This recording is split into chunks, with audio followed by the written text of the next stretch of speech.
Hello and welcome to another Focus. The idea of these videos, podcasts, is that we encourage and equip you parents to bring up your teenagers in a very different environment to what we're used to. Today we have another guest sharing some wisdom and some knowledge with us. Let's go straight for it. Jenny, if you'd like to introduce yourself, that would be great. Go. Yeah, hi, my name is Jenni Osborn.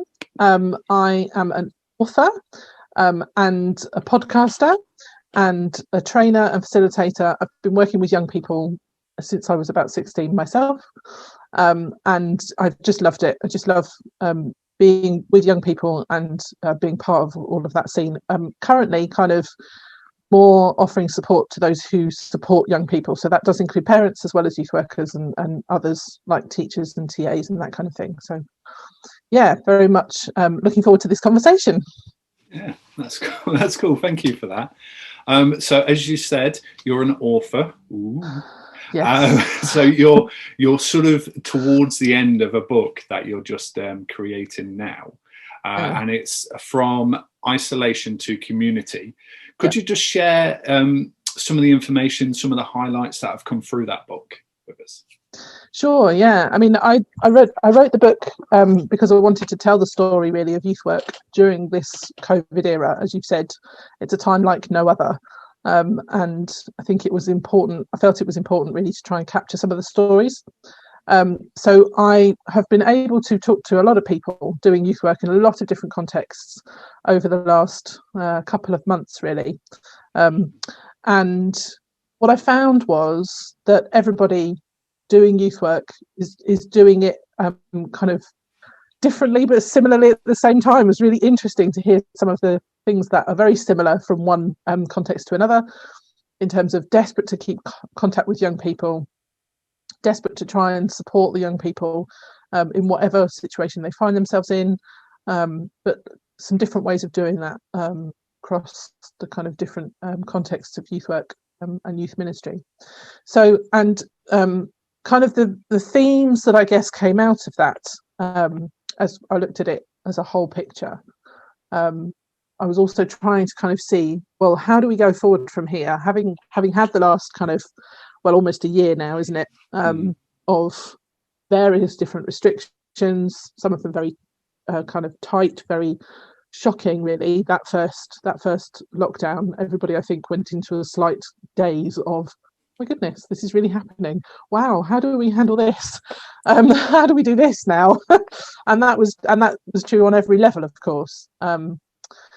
So trying to kind of look back at some of that stuff, and then in order to then look forward and think to ourselves, right, well, where is it that we need to go from here? How do we need to rebuild? And I am not by any means saying that I have all the answers at all. I don't think, that wasn't really the aim, but just simply to start that conversation of what is it that our young people really need. And there were four things that I came up with. Four things that kind of really sprang out at me.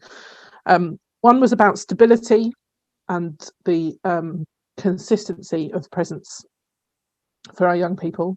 One was about hope, which, you know, as Christians, we know how important hope is. Hope is the thread that runs through nearly everything that we do. And community, and that being part of something that's bigger than yourself, also something as Christians we're very well versed in. And then also sanctuary. So young people really need sanctuary for and sanctuary from, in different, for different reasons and in different ways. So those were the four things really that I felt was really important. I think you can't do much without hope. In the end, hope is an innate part of who we are as human beings. It's an important part of who we are as Christians, and what we believe about the gospel and what that offers us as hope. So yeah, I felt that those four things were really important for youth workers going forward. Yeah, that's really cool. As this is sort of forward looking, so as the restrictions drop, as normality, whatever that was, comes back, these four values are going to be important to youth work, but I think they're just really important to our young people, whether that's happening in a church, in a youth club, in a school, or even at home. And I suppose this video is for parents. So is there ways that come to mind of how we can facilitate these in home in our young people? Well, there are some things. I mean, you know, I think a lot of parents are doing the very best they can in some very challenging sort of circumstances. I don't know about you, but I have a 15-year-old and an 11-year-old, and my 11-year-old this morning has just gone into a complete, I don't want to do anything.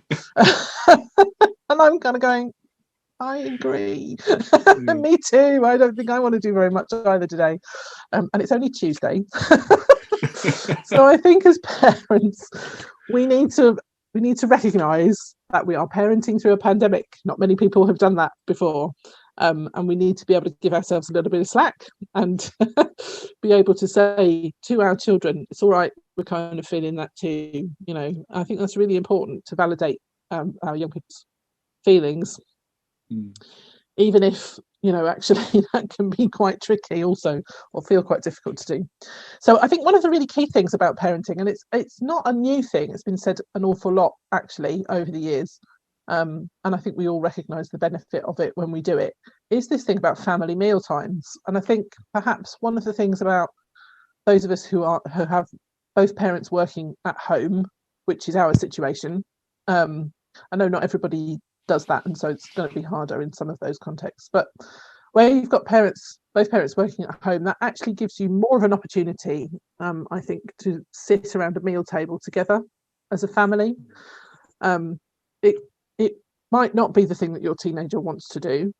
It might have a little bit of pushback about it, but I think it's worth persevering with, because I think that as you sit around a table and listen to your children natter on in their own language about whatever it is that they kind of have been playing that day or doing at school or whatever it is. My kids definitely have a different language to me, and it makes me smile. I wonder if that was true for my parents when I was growing up as well.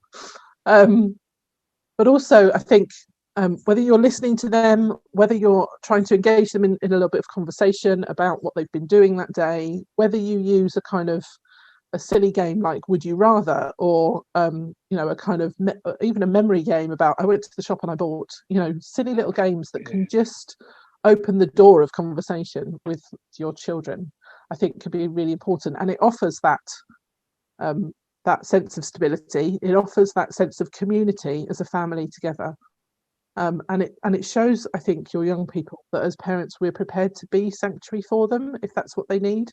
Not everybody needs their parents to be their sanctuary. For a lot of young people, they need the independence, and that's what they're missing at the moment. But I think where it's possible for us as parents to offer that and to say with our actions as much with our words, talk to me, then that's a really important thing for our young people to understand, and it will do, and it does wonders from a mental health and well-being point of view. You know, getting together with people around a table means that you are eating well generally rather than eating not so well. It means that you are having a decompression time from any screens. I would leave screens away from the table if you can. That's difficult in our house too. And so it's good for all sorts of reasons. So I think that idea of family meal times, which had been very difficult to do when we had both parents working perhaps away from the home, or even if it's just one parent working away from home, that can be quite tricky to get everybody around the table at the same time. But perhaps it's easier at the moment. You've got that situation where both of them are working from home. As you were talking, I was like, this is so biblical. This is like Jesus, just come and sit around my table and just recline and let's chat. And when you were talking about hope, sanctuary, Oh no, I'm panicking a little bit now. That's good. You got 2 out of 4. Community, Yes. and the fourth one that was very important. Like they can all happen around that table, and like that is so important and so simple, that it is okay to come and sit around the table with your family, the same as it is okay to go and sit around the table with Jesus and just be part of that. So I think that's really helpful, and I found it really encouraging, because we are forcing through these dinners together, and sometimes oh yes, I'm not promising it's going to be great every time at all, but it is worth persevering with, absolutely. And again, cutting yourself the slack, and not finding ourselves getting too caught up in the we must all sit around the table and talk to each other kind of thing, but just allowing it to happen and encouraging it where it can happen, and making sure that actually that conversation just keeps going. Just keep in contact with your young people in your home, and that will make a huge difference to them as well as you. Okay, so book's coming out soon. It's aimed at youth workers, but I'm of the mind that actually if it's for youth workers, it's for parents. So where will they be able to find it? I think I'm going to put a link on this video, but okay, great. Also, so it will be available in both Kindle and print format from Amazon. It may well be available in other places too. We're just going a little bit slowly with that at the moment. So From Isolation to Community by Jenni Osborn, and it'll be on Amazon. Great. That's really cool. I will definitely get it, and I'll read it, and then my wife will read it as well. Thank you very much for giving your time and encouraging myself and other parents that are watching this. We'll be doing another video again next week. So for now, God bless and see you soon. Bye.